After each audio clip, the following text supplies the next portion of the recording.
Hey, my friends, what's going on? The sun's getting ready to set, so I better pop this video out. This is a quick tip talking about banking for preppers. And you may think that you've got the whole banking thing figured out, but maybe there could be some things to think about. Maybe I'll have a few things to offer. Maybe not. But regardless, here we go.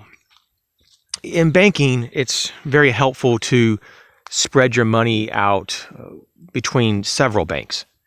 So instead of just going to the bank of your choice and saying, hey, I'm just going to open up a savings account and a checking account and then just put all your money right there, it would be advisable to take some of your money and go to one bank and some to another bank and maybe even a third bank.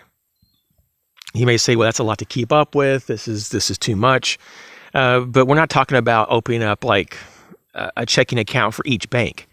You may just select one checking account with one bank, but maybe have a savings account with each of those banks. Or maybe a savings account with the banks that are other than the one you have with a checking account.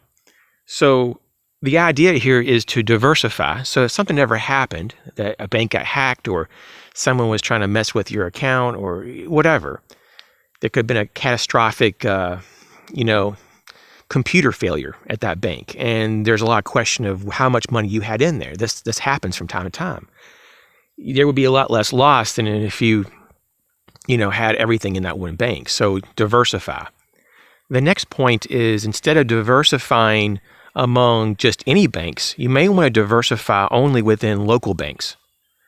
For example, instead of a national bank or a national chain of banks that have pretty much a lot more access and entry points to your information, and they probably share your information on some level with a lot of other people, it would be a lot smarter to go local so that the access to your account is much more limited. And I'm not totally against some regional banks, but the large national banks I would totally avoid. So for example, in your local area, you may find like 2 local banks and maybe 1 regional bank, and diversify your money within those, however you see fit. Next is, if, for example, you have a location that you go to on a regular basis. A lot of us have this in our life. A friend or a family member that lives not so close, and it may take a couple hours to get to them. Maybe they live 100 or 200 miles or more, but you go there several times a year.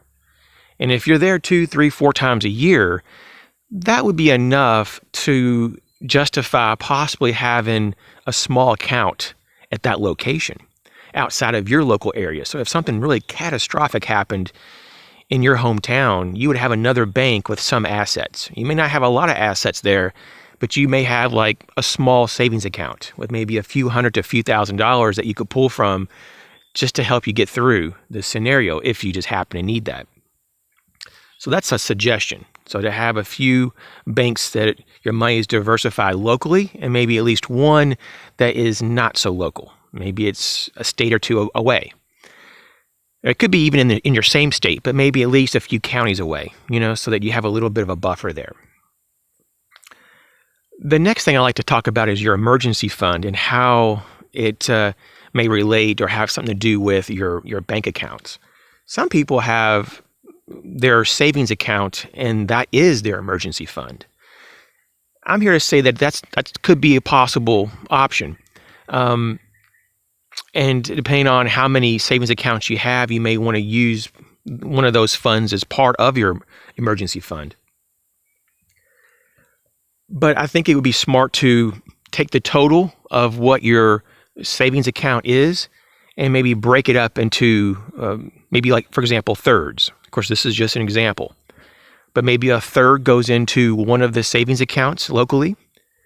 A third of your emergency fund goes and is stored in your home in a very safe location. It could be in a hidden location in the home, maybe in a nice fortified safe, whatever you have, but a third there. And then that last third is put off-site.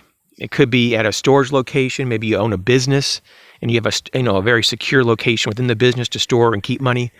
Maybe you also have that friend or family member that lives far away. Maybe they have a way to secure your money or a really good, hiding place for your resources there. These are all possibilities. Some people like to bury some extra resources, in cash systems on their property or off property. Lots of philosophies about that that float around. And we've talked about it a little bit on the channel. But I just wanted to kind of make this whole topic very simple and just kind of draw a conclusion here that it's good to diversify your money within different banks and different locations, and also to diversify your emergency fund as well. So if you have any thoughts about this that you'd like to add, feel free to add it in the comment section. I want to thank you all for your ongoing support. I'll catch you later.